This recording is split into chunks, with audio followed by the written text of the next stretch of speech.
Ryan Patel. He's a global business executive and senior fellow with Drucker School of Management at Claremont Graduate University. Ryan, welcome to the program.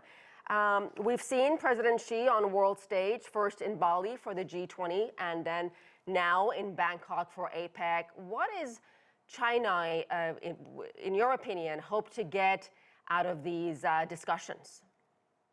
Well, I think first and foremost, I think if you watch his speeches, I don't say the tone is different, but obviously the tone of more cooperation than ever before. I think that was clear to me that was a major purpose, not just for the Asian Southeast region, but also for the rest of the global leaders that he was interacting with from the U.S. and through France and Europe in general. So for me, that stood out. And so I think why that stood out was because how is the global economic recovery going to go? And obviously China being the number 2 economy in the world, that cooperation will help specifically, especially the Asian countries, grow faster, have that stability. The word stability keep coming up in many of these meetings of how to do that going forward, because we're going to still see some obstacles that each of these countries are going to face going forward.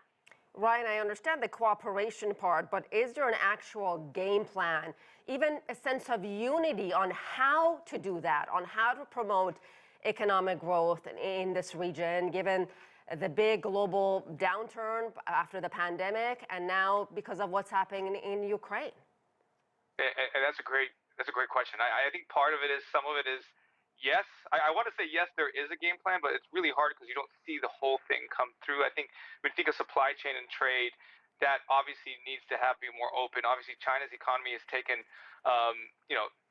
this year is not where they want it to be in 5 to 6% GDP. It looked like it'll be much lower than that.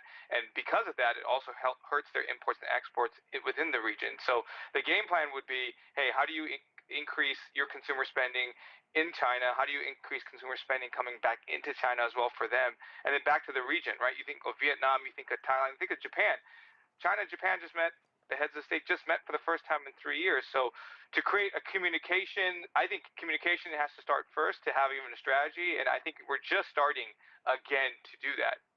Talk about this Asia-Pacific region. President Xi Jinping called it a powerhouse of global economic growth. In terms of geopolitical significance, where both China and the U.S. have been competing, have competing interests. Why is this area, in fact, so key to the global economy? Well, if you think about from the business perspective, the highest, probably one of the higher ROI regions will be from here. What I mean by that, you think about technology, you think about manufacturing.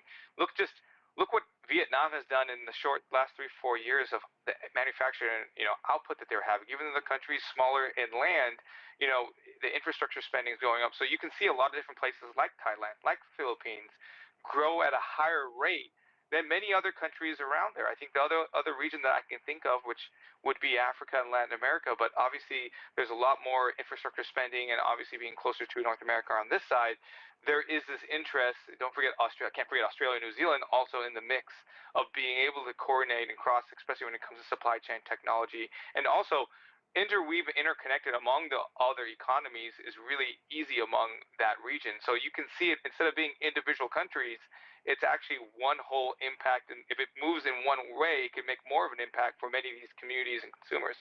And China and the United States, of course, are the 2 largest economies in the world. What would you say was the biggest achievement of President Xi Jinping's trip? Clearly, the meeting with President Biden high on the agenda. Yeah, I mean, I've said this before. I mean, they both need each other at this moment.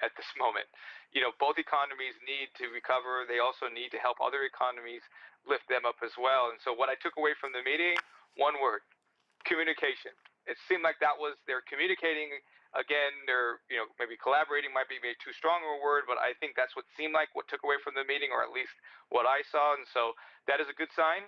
Hopefully there'll be more communication going forward and more collaboration to help not just their countries, but others in the region.